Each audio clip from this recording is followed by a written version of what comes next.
لن تنالوا البر حتى تنفقوا مما تحبون وما تنفقوا من شيء فإن الله به عليم۔ کہ اللہ کا قرب حاصل کرنے کے لیے اللہ فرماتا ہے جو چیز سب سے زیادہ پسند ہے نا وہ میرے نام پہ دو گے تو تب جا کے تمہیں اللہ کا قرب حاصل ہوگا۔ کہ محبت کے مقام تک پہنچنے کے لیے اپنی مرغوبات کو قربان کرنا پڑتا ہے، اور سب سے زیادہ انسان کو جو محبوب ہے وہ پیسہ ہے۔ کہ اس لیے پورے قرآن میں بے اموالکم و انفسکم، بے اموالکم و انفسکم، کہ اللہ کو پاؤ، اللہ کے دین کے لیے محنت کوشش کرو، اپنے مال اپنی جان۔ مال کا ذکر پہلے ہے اور جان کا ذکر بعد میں ہے، کہ حالانکہ جان قیمتی ہے مال سے، لیکن مال کو مقدم اس لیے کیا ہے کہ لوگ مال پر اپنی جانیں قربان کر دیتے ہیں۔ تو جب آدمی مال قربان کرتا ہے تو پھر جہاں مال لگتا ہے دل بھی وہاں چلا جاتا۔ ایک صحابی آیا، یا رسول اللہ مجھے موت سے ڈر لگتا ہے۔ آپ نے فرمایا تیرے پاس کوئی پیسے ہیں؟ کہ جی ہیں۔ کہا وہ اللہ کے نام پہ خرچ کر دے، موت کا ڈر نکل جائے گا۔ کہ جہاں آدمی کا مال جاتا ہے وہیں اس کا دل بھی چلا جاتا ہے۔ امام زین العابدین علیہ السلام کی خدمت میں کوئی آتا تھا سائل، تو کہتے اللہ تیرا شکر ہے تو نے میرا سامان میرے گھر پہنچانے کے لیے سواری بھیج دی۔ سمجھو ان کی بات؟ یا اللہ تیرا شکر ہے تو نے میرا سامان میرے گھر پہنچانے کے لیے سواری بھیج دی، کہ جو میں اس کو دوں گا وہ تجھے دینا ہے، اور جو تجھے دوں گا وہ جنت میں میرے لیے جمع ہو جائے گا، اور اصل گھر ہمارا جنت ہے، دنیا نہیں ہے۔ تو کہتے تھے یا اللہ تیرا شکر ہے کہ تو نے میرے گھر کا سامان میرے گھر پہنچانے کا سامان پیدا کر دیا۔ تو بچوں اللہ سے سخاوت مانگو۔ موسیٰ علیہ السلام نے پوچھا یا اللہ تیرے ناراض ہونے کی نشانی کیا ہے؟ تو اللہ تعالیٰ نے فرمایا موسیٰ جب تو دیکھے بارش بے موسم ہے اور پیسہ بخیلوں کے پاس ہے اور حکومت نادانوں کے پاس ہے تو سمجھو میں ناراض ہو چکا ہوں۔ جب بارشیں بے موقع ہوں، پیسہ بخیلوں کے پاس ہو جو نہ خود خرچ کریں نہ کسی اور پہ خرچ کریں، اور حکومت بے وقوفوں کے پاس ہو تو میں ناراض ہوں۔ کہ یا اللہ جب تو راضی ہو پھر جب تو دیکھے بارشیں موقع پر ہو رہی ہیں، پیسہ سخیوں کے پاس ہے، حکومت سمجھداروں کے پاس ہے، تو سمجھ لے کہ میں لوگوں سے راضی ہوں اور ان سے میں خوش ہوں۔ آج پیسہ بخیلوں کے پاس، سخی بہت تھوڑے ہیں جن کے پاس پیسہ، ورنہ سب بخیلوں کے پاس جو بالکل کالا سیاہ سپ بن کے اتنے بیٹھے کہ نہیں خرچ کرنا۔ اور ایک کم وقت ہوتا ہے وہ بخیل کا بھی پیو ہوتا ہے، وہ شحیح ہوتا ہے۔ بخیل تو اوروں پہ خرچ نہیں کرتا، اپنے اوپر پھر بھی کر لیتا۔ ایک شحیح ہوتا ہے کہ نہ اپنے اوپر خرچ کرنا نہ کسی اور پہ خرچ کرنا، بس گن کے خوش ہو کے مر جانا۔ کروڑ ہو گیا، 2 ہو گیا، 100 ہو گیا، 100 ارب ہو گیا، ارب ہو گیا، ملین ہو گیا، ٹریلین ہو گیا، اور بڑی بڈھے ہر شے چھڑ کے مر جانا۔ پچھلے اولاد تو پتہ نہیں نصیب ہے کہ نہیں ہے۔ نصیب یہاں لکھا ہوتا ہے، ماں باپ نصیب نہیں بناتے، نصیب یہاں لکھا ہوتا ہے۔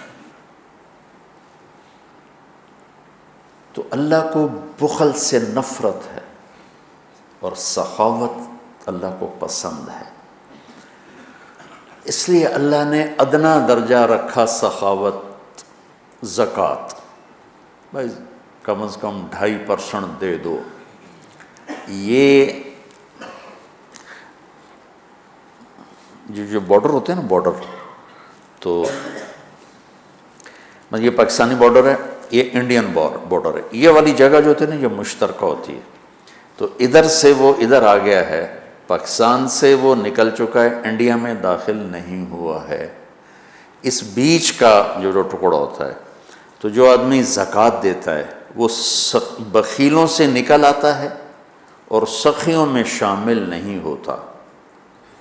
ابھی وہ راستے میں ہے، اگر وہ 2500 پہ 1 روپیہ بھی اوپر کر دے تو سخیوں کے بارڈر میں داخل ہو جائے گا۔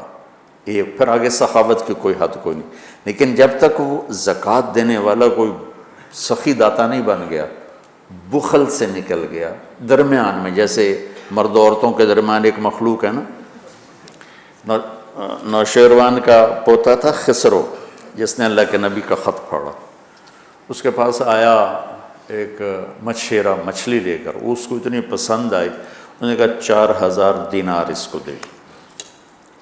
4000 دینار 80 کروڑ روپیہ بنتا ہے۔ تو اس کی بیوی نے اس کے کان میں کہا، یہ کیا کیا؟ کیا کیا؟ کہ ایک مچھلی پہ 4000 دینار دے دیا ہے تو خزانہ خالی کرو گے؟ اتنی بے وقوف۔ اس کی بیوی کا نام تھا شیریں۔ انہوں نے کہا تو کیا کروں، میں تو بادشاہ ہوں، کہ اس کو واپس بلاؤ، اس سے پوچھو یہ مچھلی نر ہے یا مادہ؟ وہ کہے گا نر ہے، تم کہنا واپس لو، ہمیں مادہ چاہیے تھی، پیسے دے دو۔ وہ کہے گا مادہ ہے، تم کہنا ٹھیک ہے واپس لے لو، ہمیں نر چاہیے تھا، ہمارے پیسے ہمیں دے دو۔ ہاں یہ ٹھیک ہے۔ تو اس کو بلایا، ہاں بھائی یہ مچھلی نر ہے یا مادہ؟ کہ حضور یہ ہیجڑا ہے نا، یہ نر ہے نا مادہ؟ تو وہ بادشاہ نے کہا 4000 اور دے دو۔ وہ تو بیگم اس کی اور غصے میں ہو گئی، لال پیلی۔ جب وہ 8000 دینار لے کے چلا تو 1 دینار گر گیا، اس نے وہ بھی اٹھا لی۔ اس نے بیوی نے کہا دیکھو کتنا بے غیرت ہے، آپ نے اس کو اتنے پیسے دیے ہیں کہ ساری اس کی اگلی نسلیں کھائیں گی، اور ایک گرا ہے وہ بھی نہیں چھوڑا، وہ بھی اٹھا لیا ہے، یہ بہت بخیل آدمی، اس سے سارے پیسے واپس لو۔ اس نے پھر اس کو بلا لی، ابھی ہم نے تمہیں اتنا دے دیا تھا، 1 دینار اگر گر گیا تھا تو کیا تھا، کیوں اٹھایا؟ کہ حضور اس پہ آپ کے نام کی مہر ہے، کسی کا پاؤں پڑ جاتا تو بے ادبی ہوتی، تو میں نے اٹھا لیا۔ انہوں نے کہا 4000 اور دے دو۔ مولوی عام طور پہ فقیر لوگ ہوتے ہیں، عام طور پہ ان کے پاس ہوتا ہی نہیں کہ سخاوت کریں، لیکن سخاوت پیسے سے نہیں ہوتی، دل سے ہوتی ہے۔ اللہ سے سخاوت مانگو کہ اللہ تمہیں سخی بنائے۔ عورتوں سے بھی کہتا ہوں، مردوں سے بھی کہتا ہوں، اللہ کے نام پہ خرچ کرنے کی عادت ڈالو۔ 100 میں 20 نمازی مل جاتے ہیں، لیکن 100 زکوٰۃ والے اکٹھے کروں نا تو ایک بھی زکوٰۃ دینے والا نہیں۔ کوئی 10,000 میں ایک آدمی ملتا ہے جو زکوٰۃ دیتا ہے، ورنہ نہیں دیتے۔ دل کے دروازے بند ہیں، اور اس وقت تک کوئی اللہ کا تعلق حاصل کر نہیں سکتا جب تک اپنی محبوب چیز کو اللہ پہ قربان نہ کرے، اور وہ ہے سخاوت، اور وہ ہے پیسہ۔ اللہ تعالیٰ نے آپ نے فرمایا اللہ الاجود الاجود وانا اجود ولد آدم۔ آپ نے کہا دیکھو بھائی سب سے بڑا سخی اللہ ہے، اور پھر اللہ کے بعد سب سے بڑا سخی تمہارا نبی ہے، وانا اجود ولد آدم، میں سب سے بڑا سخی ہوں۔ اور آپ کا خاندان سخاوت میں ضرب المثل ہے، ضرب المثل۔ ایک دفعہ ایک حامی تھا بنو امیہ کا، اور ایک حامی تھا اہل بیت کا۔ دونوں نے کہا چلو بھائی مدینے میں دیکھتے ہیں کون بڑا سخی۔ بنو امیہ کا حامی کہنے لگا بنو امیہ بڑے سخی، اہل بیت کا حامی کہنے لگا اہل بیت بڑے سخی۔ اچھا چلو چل کے امتحان لیتے ہیں۔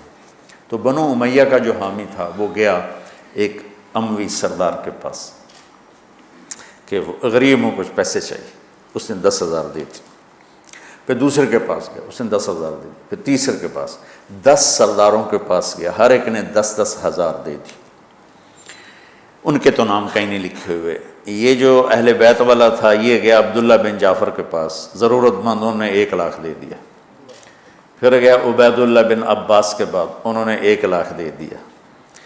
پھر گیا وہ حسنین میں سے کسی ایک بھائی کے پاس، جب بڑے یا چھوٹے، انہوں نے 1,00,000 دے دیا۔ جب دونوں کٹھے ہوئے تو یہ 3,00,000 لایا، وہ 1,00,000، وہ 1,00,000 10 سے لے کر آیا، یہ 3,00,000 3 سے لے کر آیا۔ تو پھر وہ کہنے لگا ہاں بھئی اہل بیت بڑے سخی ہیں، چلو واپس کرتے ہیں۔ تو وہ جو اموی خاندان سے عقیدت رکھتا تھا اس نے جا کر کہا جی ہم تو ایسے ہی ضرورت مند نہیں تھے، ویسے ہی ہم ایک امتحان لے رہے تھے، تو آپ برائے مہربانی اپنے پیسے واپس لے لیں۔ انہوں نے کہا ٹھیک ہے، 10 کے 10 نے پیسے واپس لے لیے۔ اب یہ گیا اہل بیت والا عبداللہ بن جعفر کے پاس، پھر عبید اللہ بن عباس کے پاس، یہ حسنین میں سے کسی ایک کے پاس۔ تو تینوں نے فرمایا کہ اہل بیت کے گھر سے جب کوئی چیز نکل جاتی ہے تو واپس نہیں آتی، جاؤ تمہیں ہدیہ ہے، تمہیں ہدیہ۔ اللہ اعلم حیث یجعل رسالتہ، اللہ کو پتہ ہے کہ اس نے رسالت کہاں رکھنی ہے اور کہاں سے چننی ہے۔ اللہ کو سخی بن کے دکھاؤ۔ بخیل سے اللہ دوستی نہیں لگاتا، اور سخی سے اللہ دوستی نہیں توڑتا، چاہے وہ فاسق ہی کیوں نہ ہو۔ اور شیطان کہتا ہے مجھے بخیل سے کوئی ڈر نہیں ہے، چاہے تو راتوں کو تہجد پڑھے، دن میں روزے رکھے، کہ اس کا بخل ایک دن اسے جہنم میں لے جائے گا۔ اور سخی سے ہر وقت ڈرتا رہتا ہوں کہ پتہ نہیں کب اس کی سخاوت اس کو جنت میں پہنچاتی۔ تو اللہ خود کریم ہے، سخی ہے، سخاوت کو پسند کرتا ہے۔ تو آپ بھی اس کی روایت ڈالو